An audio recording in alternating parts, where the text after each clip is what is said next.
नमस्कार, मैं हूं मोहम्मद आसिफ और आप देख रहे हैं एसपीएन 9 न्यूज़। राजस्थान में इन दिनों जो कांग्रेस के साथ हो रहा है उस मसले का हल क्या है? आखिर सचिन पायलट की ऐसी मांगें क्या है जो आज पूरे कांग्रेस के भीतर हंगामा मचा हुआ है, यूँ कहें कि भूचाल मचा हुआ है। अब राजस्थान की सियासत में जो क्राइसिस हुआ है, जो घमासान मचा हुआ है, इसको आपको बारीक से समझना पड़ेगा कि सचिन पायलट की मांगें क्या है, अशोक गहलोत और सचिन पायलट के बीच में पलड़ा किसका भारी है, कौन कितना ताकतवर है और कौन कितना कांग्रेस के हाईकमान के करीब है।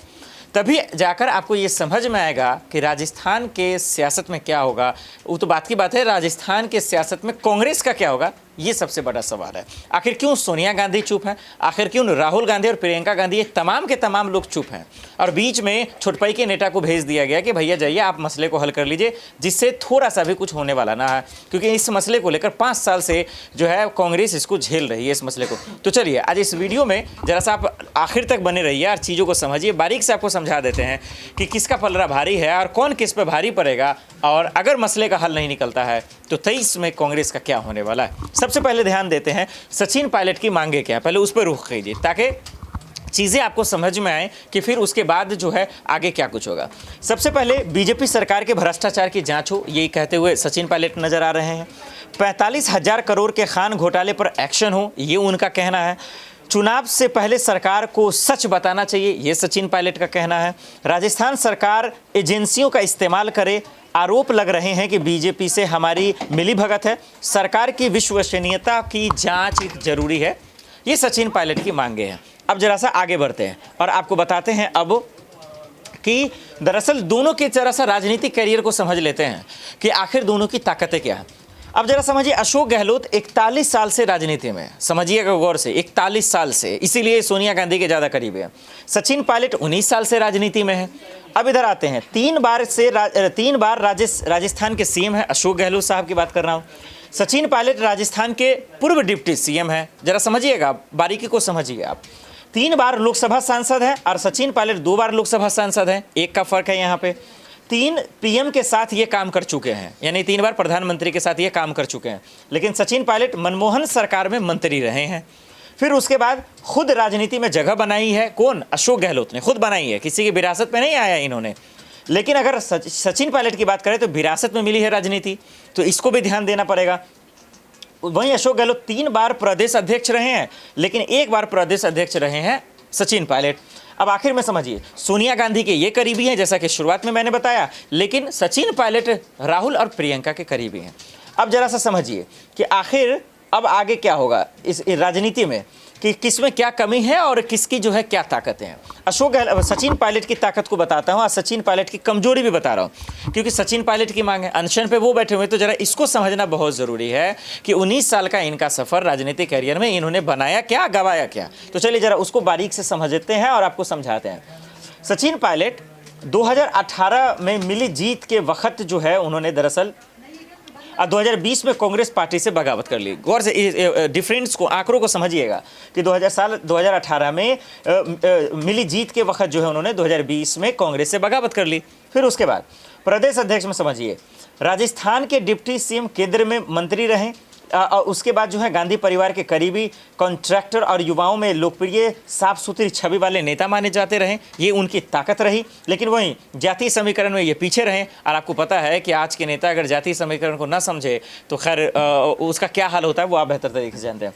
विधायकों का समर्थन नहीं है इसके साथ, उसके बाद बाहरी होने का कोई टैग नहीं है और संगठन का मजबूत पकड़ नहीं है, और इन सब के उलट अशोक गहलोत की ताकतें यहाँ पे बेहतर है। जरा आगे बढ़ते हैं, आपको फिर से समझाते हैं। अब जो सबसे बड़ी चीज़ें हैं कि सचिन पायलट और अशोक गहलोत के बीच की दूरी की वजह क्या है, बीच में जो है हलचल की वजह क्या है, बीच में नाराज़गी की वजह क्या है, अंतरकलह की वजह क्या है, जरा इसको भी आप समझ लीजिए ध्यान से। 2014 में पायलट राजस्थान के अध्यक्ष, कांग्रेस के अध्यक्ष बने, ये सबसे पहला रीज़न। पायलट ने पुराने नेताओं को अहमियत नहीं दी, ये भी बहुत बड़ा मायने रखता है। 2018 में पायलट सीएम की कुर्सी के लिए अड़ गए, ये सबसे बड़ा वहीं पे जो है नाराज़गी बीच में आई और दरारें पैदा हो गई दोनों के बीच में। 2020 में पायलट ने तख्ता पलटने की कोशिश की कि भाई आज हम नए तो हैं, या तो सीएम बना दो ना तो हम पूरा 30 मार खा कर देंगे। तो ये बहुत बड़ी चीज़ें हैं। बाद में भी पायलट ने हमले का कोई भी मौका नहीं छोड़ा, कानून व्यवस्था को लेकर बयानबाजी करते रहे। सचिन पायलट के एक दिन के अनशन की घोषणा पर अब आपको बताते हैं कि किस नेता ने क्या कहा। याद रहे, सोनिया गांधी, राहुल गांधी, प्रियंका गांधी अब तक चुप हैं और ये चुप जितने दिन रहेंगे उतने सचिन पायलट को चुभता रहेगा। अब आगे जरा समझिए कि किसने क्या कहा, तब फिर आपको समझ में आएगा लॉजिक। सबसे पहले गहलोत सरकार ने बड़ी संख्या में योजनाओं को लागू किया। ये कौन कह रहे हैं? जयराम रमेश साहब। देखिए यहाँ पे फिर से अशोक गहलोत की चापलूसी कर रहे हैं, ये मसले का हल नहीं निकाल रहे हैं। अभी भी ये तमाम लोग जो है अशोक गहलोत के साथ है। भाई क्लियर बोल दीजिए कि सचिन पायलट साहब हम आपके साथ नहीं जा सकते हैं, या हम आपको सीएम चेहरा नहीं बना सकते हैं, बात खत्म हो जाएगी। लेकिन भाई राजनीति इतना आसान तो नहीं है। अगर कान पकड़ना है तो पहले पूरा जो है गोविंदपुरी, अशोक, तमाम जगह घूम के तब जाके पकड़ना होगा। तो इस चीज़ों को समझिए। फिर आगे देखिए, पायलट को नेतृत्व से बात करनी चाहिए, ये सुखविंदर जी कह रहे हैं। ये भाई नेतृत्व से बात करते करते, हाईकमान से बात करते करते तो ये थक गए भाई साहब। 4 से 5 साल लगा दिया इन्होंने, लेकिन किसी ने इस मसले का हल निकाला ही नहीं, या ना समझा। खड़गे साहब अध्यक्ष बन गए, इन्होंने नहीं निकाला। आगे समझिए। उसके बाद तो ये कह रहे हैं सुखविंदर साहब, सचिन पायलट ने कोई लक्ष्मण रेखा पार नहीं की है। एक आदमी जो उनके समर्थन में आ रहा है, कौन है ये स्वास्थ्य मंत्री हैं छत्तीसगढ़ के, जो इनके समर्थन में आ रहा है। पायलट के सवालों का सम्मान होना चाहिए, ये कौन कह रहा है? हाजरी आवास कह रहे हैं, जो आप लगातार सुनते होंगे। वो जरा सा उनका सम्मान करना चाहिए। वाकई में हर नेताओं का सम्मान होना चाहिए, उनके सवालों का सम्मान होना चाहिए। पायलट सीएम बनने का ख्वाब देख रहे हैं, ये असदुद्दीन ओवैसी साहब का कहना है कि पायलट सीएम बनने का ख्वाब देख रहे हैं। कौन नहीं देखना चाहता है? कुर्सी की मलाई तो सब खाना चाहता है, इसमें बुराई क्या है? पायलट को अभी राहुल गांधी का साथ देना चाहिए, ये उदित राज साहब कह रहे हैं, जो कांग्रेस के नेता हैं। ये तमाम चीज़ें आपने की। उम्मीद है कि बारीक से हमने चीज़ों को आपको समझाया। उम्मीद है कि आप अब शायद आप अगर अशोक गहलोत और सचिन पायलट की सियासत को समझना है, अगर बात करें माफ़ कीजिए राजस्थान में कांग्रेस की ताकतों को समझना है, इन दोनों के बीच में की दरारों को समझना है, तो शायद आप इससे बेहतर कहीं और ना समझ पाए, लेकिन समझ भी सकते हैं। लेकिन सवाल ये है कि अब इसके आगे रास्ता क्या है। अब सवाल ये है कि चुनाव में ज़्यादा दिनों का वक्त नहीं है, और अगर कांग्रेस हाईकमान अब भी इस पर अपनी बात नहीं रखता है, तो इसका मतलब ये, जो मुझे जहां तक लगता है कि जिस तरीके से सिंधिया को छोड़ दिया गया था, जिस तरीके से कैप्टन अमरिंदर को छोड़ दिया गया था, जिस तरीके से हार्दिक पटेल को छोड़ दिया गया था, उसी तरीके से सचिन पायलट को छोड़ दिया जाएगा कि जा भाई, तुम्हें जो समझ में आता कर ले, हम तेरे समस्या का हल नहीं कर सकते हैं।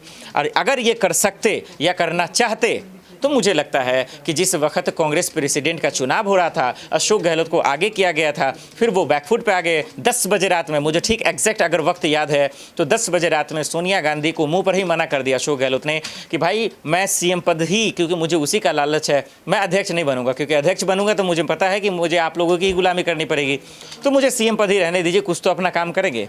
तो ये जो लड़ाई शुरू हुई, ये इतना आसान नहीं है, ये इतना पेचीदा है कि मुझे लगता है कि इसको हल करते करते कांग्रेस का बेड़ा गर्क हो जाएगा। वैसे भी कांग्रेस की लुटिया डूबनी है और ऐसे भी डूबना है।